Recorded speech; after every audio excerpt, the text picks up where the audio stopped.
In a world that's being completely reshaped by artificial intelligence, we're all wrestling with these huge questions about what it even means to be human anymore. But how does one of the world's oldest theological traditions make sense of our newest and maybe strangest creation? So let's dive into that.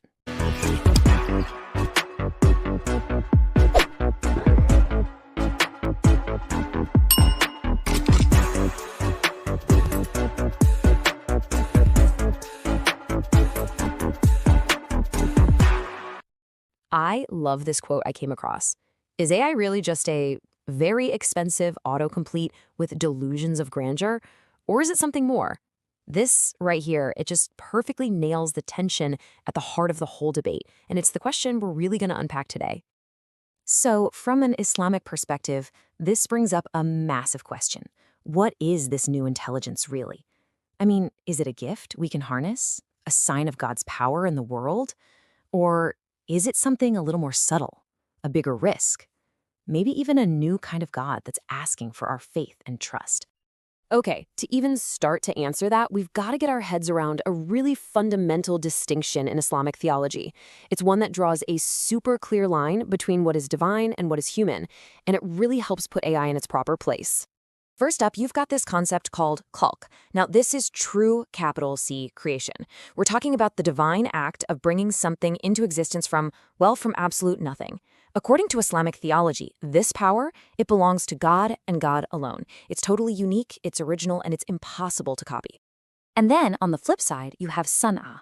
This is all about human ingenuity, our cleverness, our ability to fabricate things. It's the act of taking the stuff that God has already created, things like silicone, electricity, the laws of physics, and just rearranging them into something new. This is our sandbox, the domain of human creativity. See the difference? Hulk creates true existence out of thin air. Sana just remixes what's already on the table. One has real depth, while the other is, at the end of the day, just functional and imitative. And this is where it all clicks into place. AI, no matter how ridiculously advanced it gets, falls squarely, 100% into the category of sana. But wait, there's an even deeper piece of this puzzle, and it's what theologians would call the unbridgeable gap. It's this concept of the ruh, the soul, or the spirit. In Islamic thought, this is literally the divine breath that God infused into humans, and it's what makes us more than just biological robots. It's the source of our consciousness, our morality, our connection to something bigger. So, what happens when you don't have a ruh? Well, the result is pretty clear. An AI becomes like a really clever parrot. It can mimic our words perfectly, but it has zero understanding of their meaning. Or think of it like a super high-tech photocopier. It can reproduce an image flawlessly, but it can never, ever grasp the art behind it. It's all just imitation, not real comprehension. So let's just lay it all out, side by side, to see how deep this divide really is. The human intellect, right? It's part of reality, it's animated by a soul, it's capable of growth and worship. But AI? It's just a product of cause and effect. It can't become anything more than it is, it has no soul, and it's fundamentally incapable of true worship or having any kind of religious authority. The gap isn't just big, it's absolute. Okay, so if AI is just a tool, a product of our own fabrication, then what's it for? From a theological view, its purpose isn't something it decides for itself. It has to serve a higher, human-centric goal. And that goal, it's defined by this incredible concept called Khalifah, or stewardship. The idea here is that in the Islamic worldview, humanity is entrusted with this special role of being God's steward on earth. Our job is to care for creation, to cultivate it. So any tool we build, and yeah, that includes AI, it has to serve that primary mission. And look, this stewardship thing, it is not a free pass to do whatever we want. It's governed by the amana, or the divine trust. This is the profound moral contract that comes with the job. It means that every single tool we build and every action we take is subject to this sacred responsibility to do good and to prevent harm. So how do we actually put this trust into practice? Well, Islamic jurisprudence gives us this fantastic set of ethical benchmarks that works almost like a checklist. First, does the AI actually serve the public good and help people?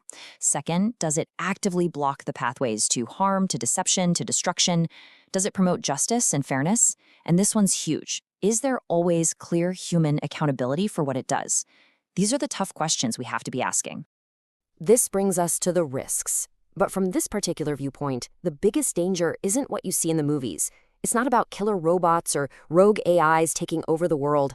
It's something way more subtle and way more spiritually profound. Yeah, we really need to just set aside the science fiction tropes for a minute. The real threat here isn't some external war with machines. It's about a corruption of our own internal, spiritual state. This danger actually has a name, shirk al-kafi, or hidden idolatry. Let me break that down.